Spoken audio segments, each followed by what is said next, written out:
Hello po sa inyong lahat mga ka-crypto. Ako po si Pinoy Crypto Trader at sa video na ito ay atin mong pag-uusapan ang tungkol dito sa top 3 Cardano price predictions, kung ano ang magiging presyo ni Cardano pagkatapos ng Bitcoin halving event na naganap lamang po kahapon. Ayan, bago po tayo magpatuloy ay nais ko lamang po munang bigyang linaw ang aking disclaimer kung saan ang nilalaman po ng video na ito ay hindi po ito isang financial advice. For education and information purposes lamang po ang layunin nito. Maliban po dito ay nais ko na rin pong magbigay babala na wala pong kahit anumang group chat ang Pinoy Crypto Trader. Ayan, holder na rin po ako ng Cardano or ADA at ayan, nagustuhan ko po si ADA dahil sa noon ay maganda po yung kanyang staking. Kaya yan po yung nang hikayat sa akin para mag-invest dito kay Cardano. Kaya yan, nandito po yung top 3 post-halving Cardano price predictions natin. At check po muna natin yung kanyang kalagayan dito kay CoinMarketCap. Siya po ang top 10. Ayan, pasok po siya sa top 10 most valuable cryptocurrency ngayon. Kaya yan. Dito lamang po sa kanyang ibaba ay itong si Shiba Inu. Sa kanyang itaas ay itong si Toncoin. Kaya ayan. Umangat po siya ng 1.97% itong nakalipas na 24 oras at 7.25% naman itong nakalipas na 7 araw. Kaya yan po si Cardano. Ayan, Cardano to $30. Ayan, taas po ng price target na ito, $30. ADA spike by 6,100% in the last bull cycle. Kaya ayan, itong nakalipas po na Bitcoin halving ay ganito po yung katindi yung ipinakitang performance ni Cardano na nakapagbigay po siya ng gain na umaabot ng 6,100%. The Crypto Basic projected that ADA's price could increase to $27 if it records a similar 6,100% surge in the current market cycle. Kaya yan. Mismong ang naglabas po ng price projection dito ay ang The Crypto Basic. Kung saan ayon po sa kanila kung magagawa daw pong ulitin ni Cardano yung kanyang naging performance nitong nakalipas na Bitcoin halving event or last bull cycle na 6,100%, ay magagawang akyatin po nito ang presyo na $27.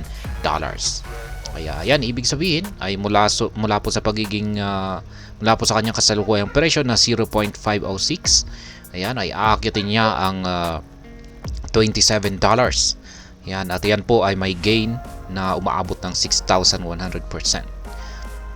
Yan, dito naman po tayo sa mas mababang price prediction na $7.5.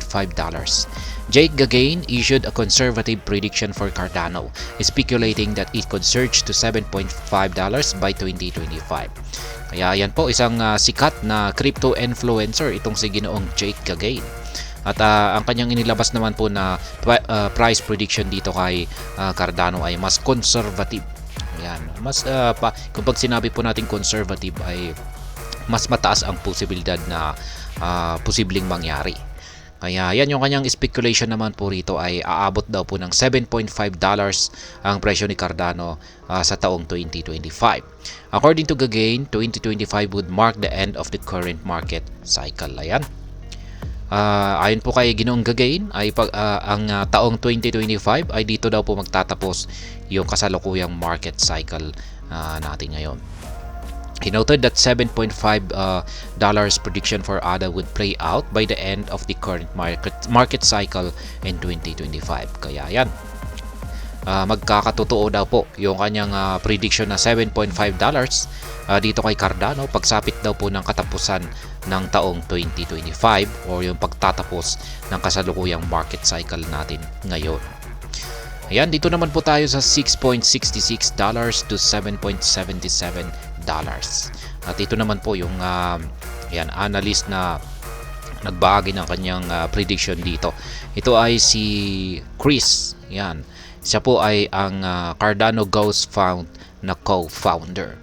Yan, highlighted two bullish scenarios that could take to ADA to $6.66 to $7.77 in this bull cycle. Kaya yan, kung si Ginoong Jake Gagain ay ngayong sa pagtatapos ng market cycle na ito ay aakyatin niya ang $7.5.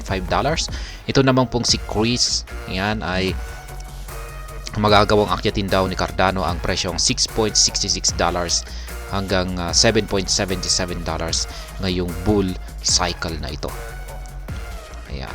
Yan po ang mga top 3 predictions, Cardano price predictions ng mga kilalang mga crypto experts. Ayan, pagkatapos ng Bitcoin halving event. Ayan, or yung ayan, after ng Bitcoin halving event. At yan po ay naganap kahapon lamang, April 20, 2024. At ayan, hanggang dito na lamang po tayo sa video na ito. Sana po ay inyong nagustuhan ang aking paliwanag sa video na ito. Kung inyo po itong nagustuhan ay pakiclick lamang po ang like button nito. Para naman po sa mga bago lamang dito, kayo po ay aking inaanyayahan para mag-subscribe. Pakiclick na rin po ang bell icon nito dahil ito po ang siya magsisilbing notification nito sa mga bago kong videos na akin pong ina-upload sa aking YouTube channel na ito. Marami pong salamat sa panunood, ingat po tayo lagi at God bless po sa ating lahat.